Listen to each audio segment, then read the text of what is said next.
This is Gillian Larson here with Riding Warehouse, and today I'm going to talk about how to set up your Tucker saddlebags and some of the unique features on the bags. So starting with the rear saddlebags, they have a removable cantle. These are some compression straps that will allow you to compress down the cantle bag, and the cantle bag is attached via 4 clips, 2 on each side, that allow you to take the cantle bag off.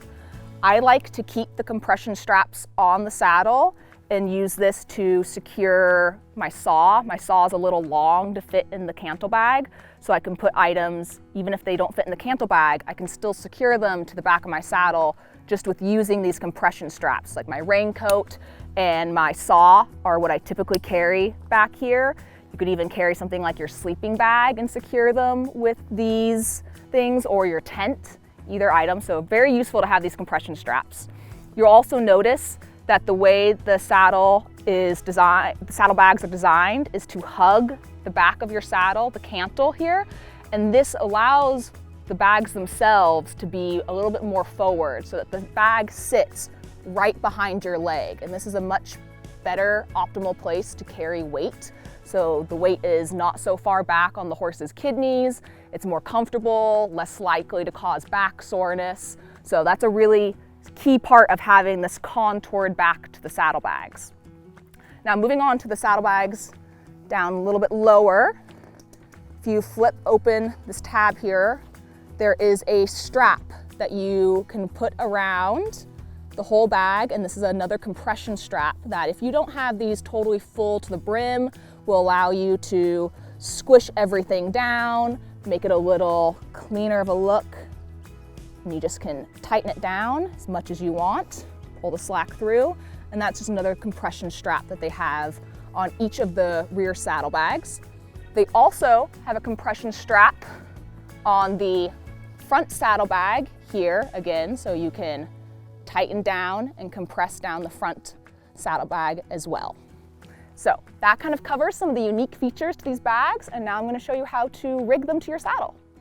So once your saddlebags are all packed and ready to be put on your horse, I like to start with my rear saddlebags, and I will just gently place them over the horse, again remembering that the contoured part lies against the back of your saddle.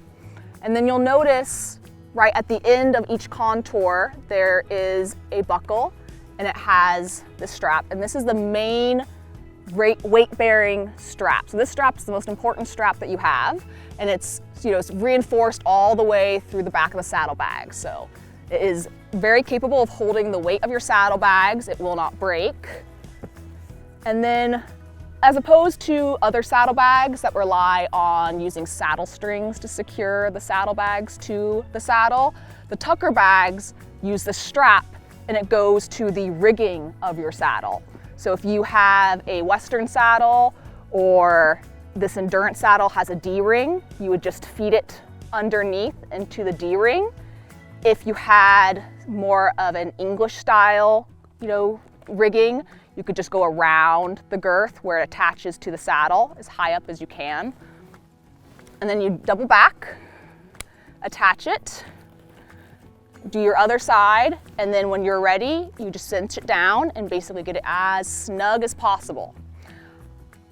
These other straps are kind of secondary straps. They aren't really meant for weight bearing, but they do help just minimize bouncing. And you can also feed them through the same area as your first strap. Come back, secure them, and that just helps minimize some of the bouncing, keeps them, if they were to hit a tree, from swinging back, keeps them from flipping over the saddle. So that's just a secondary strap to secure it. So you do this on each side of your saddle and then do your front bags. So now we take our front saddlebags. Again, you have kind of your straps facing the saddle, and I put it in front of the pommel. This works great for a Western saddle or an endurance saddle that doesn't have a horn. If you have a pommel, this is where you would attach it. Even if you have an English saddle or dressage saddle, they usually have little rings where you could attach a breast collar, and the saddlebags would sit a little further in front on the horse's neck, but you could attach them to those instead. But for a typical Western saddle, you use the pommel and you feed the straps under the pommel on each side. And then to secure these, you go through this first main slot. And then you feed it through the top slot. And this just means that it's very easy now for you to tighten it. So through the second slot, then through the top slot, and pull it snug. I like to keep them quite snug if I have a raised pommel like I do on this saddle, and that way it keeps the weight off of the horse's neck. If you have a large saddle pad and you kind of, tuck it up under the withers, this will largely rest on your saddle pad. But it typically won't cause anything more than some mane rubbing if you have an English saddle and you have it resting more on their neck or in front of the withers. So it's nothing terrible. You might just have a little bit of rubbing of the mane, might look a little less fashionable. And then kind of like with the first straps, you have some additional straps that are not your main weight-bearing straps that will help secure this and keep it from bouncing around.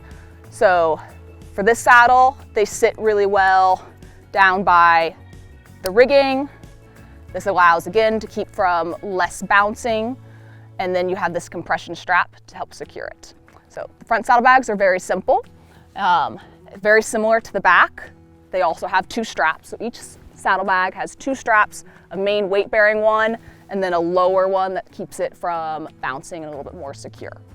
And one of the common questions I get is how should you load them in terms of weight? I like to keep things as even as possible. So from front to back, I like to keep them even, and from side to side, I keep them even. Especially side to side, you very much want to keep them even, otherwise your saddle will start to roll or you'll have uneven pressure. When it comes to the front to back weight distribution, since these front saddlebags are smaller, usually I will put my more heavy but compact items in the front, like my food, my cooking stove, maybe some vet supplies I'll keep in the front. And then in the back, I'll keep some bulkier items like my clothing, some hoof boots, anything that's a little lighter but is bulky and I need that extra space. Thanks for watching. I hope this video was helpful. For more information, go to ridingwarehouse.com.